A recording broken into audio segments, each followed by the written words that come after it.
Hello everyone, my name is Robert Wilken, and in this video I will be discussing a study I conducted alongside my colleagues Andreas Eigner and Sylvie Geisendorf on using consumer empowerment to increase the effectiveness of price discounts.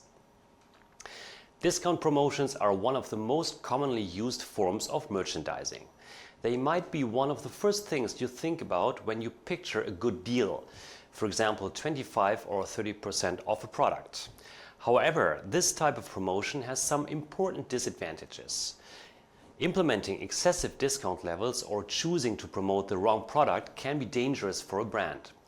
It may lower deal attractiveness, lead to wrongly perceived product quality, or even damage the brand's image. In our research, we explored how integrating consumer empowerment may help counteract these challenges. The key idea is to involve consumers in a decision that would otherwise be made by the company or retailer. For example, allowing consumers to choose which product out of a set of alternatives they would like to receive at a discounted price. We call this form of price promotion an empowered price discount, or EPD. In this study, our aim was to identify empirically whether or not and under what conditions EPDs foster promotional effectiveness. Previous research has shown that empowering consumers by giving them increased decision-making power leads to feelings of psychological ownership. Psychological ownership is defined as the feeling of possession over a specific object or target. These feelings can emerge as a result of getting to know the target intimately or having the ability to exercise control over it. In the context of price promotions, this could simply mean that giving a consumer the authority to decide on certain promotional features, as I mentioned before. Now, promotional effectiveness depends on the consumer's perceived benefits of a promotion. These can be categorized as either utilitarian benefits or hedonic benefits. Utilitarian benefits are those that evoke feelings of safety or confidence in a consumer. For example, knowing that a certain promotion will allow you to save money. On the other hand, hedonic benefits such as entertainment may evoke feelings of enthusiasm and joy. As you might have guessed, price discounts enhance consumers' focus on monetary savings, which is a utilitarian benefit. However, integrating empowerment features into discount promotions might provide additional hedonic benefits and therefore increase the effectiveness of this promotional strategy. Products, just like benefits, can also be categorized as utilitarian or hedonic. Utilitarian products, such as fruits and vegetables, are purchased for the purpose of fulfilling a certain task or need. In contrast, hedonic products, such as chocolate or ice cream, are purchased for the purpose of providing pleasure, fun, or enjoyment. So let's move on to some more details about our research. We established 5 hypotheses, which I will refer to as H1, H2, and so forth. H1 states that EPDs are more effective than non-empowered discounts of the same magnitude. This is due to the combination of perceived utilitarian and hedonic benefits. H2 suggests that the higher effectiveness of EPDs versus non-empowered discounts is mediated by the perceived hedonic benefits of this promotional format. To clarify, individuals who feel empowered by authority often feel less threatened. For this reason, they have less of a need to pay attention to their environment. This suggests that they may place less emphasis on systematic information and be guided more by heuristic cues. H3 refers exclusively to non-empowered discounts. It states that the higher promotional effectiveness of higher versus lower discounts is mediated by the perceived utilitarian benefits of this format.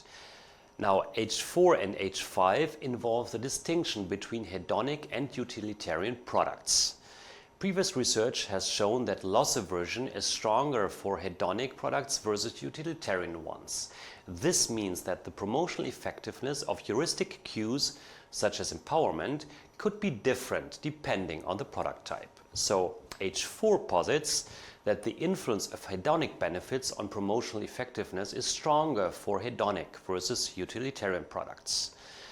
In contrast, H5 states that the influence of utilitarian benefits on promotional effectiveness is stronger for utilitarian versus hedonic products. We conducted 2 studies to test our hypotheses. Study 1 involved 366 participants in an online experiment. Participants were assigned to one of 3 groups and given a cover story that described a department store's promotional campaign. The high-powerment manipulation described a campaign in which customers had the ability to choose one of 5 products of a given category. The customers would receive the product they chose at either a 20% or 40% discount. The low-empowerment manipulation described a campaign where all store customers vote for one of 5 products in a given category. Customers whose choice coincided with the majority had the possibility of purchasing the product at a 20% or 40% discount. In the control group, the campaign was simply described as a 20% or 40% discount valid for all 5 products. After the manipulation, participants were asked to evaluate their respective offers. Study 2 involved 342 participants who faced the same manipulations as in Study 1. However, this time those in the high and low empowerment manipulation groups could actually engage in the product selection process.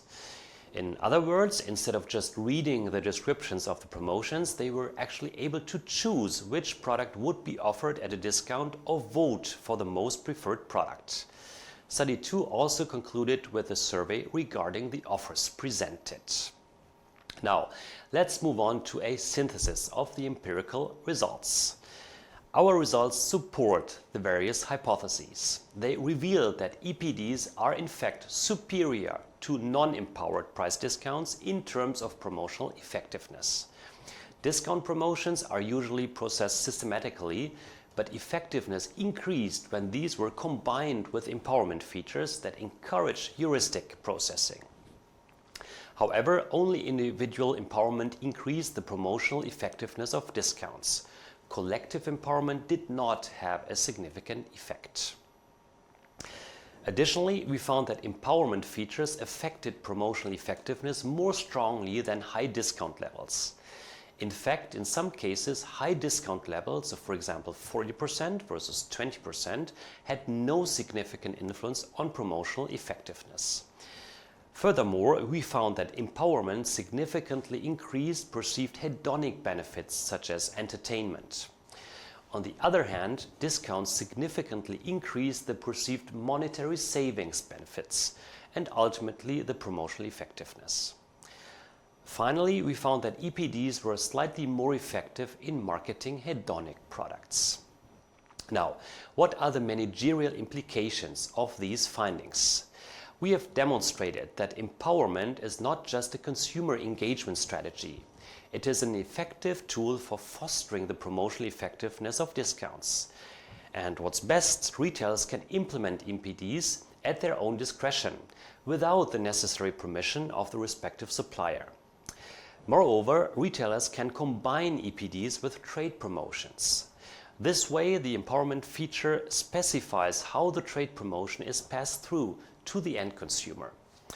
Companies that integrate empowerment features into their promotional strategies can preserve profit margins and make consumers feel included in the decision-making process while incurring very little risk. If you would like to read about this in more detail and discover our ideas about how this research can be improved and continued, you can access the complete paper via the link in the description below. You can also access other research I have collaborated in through that same link. Thank you very much for watching.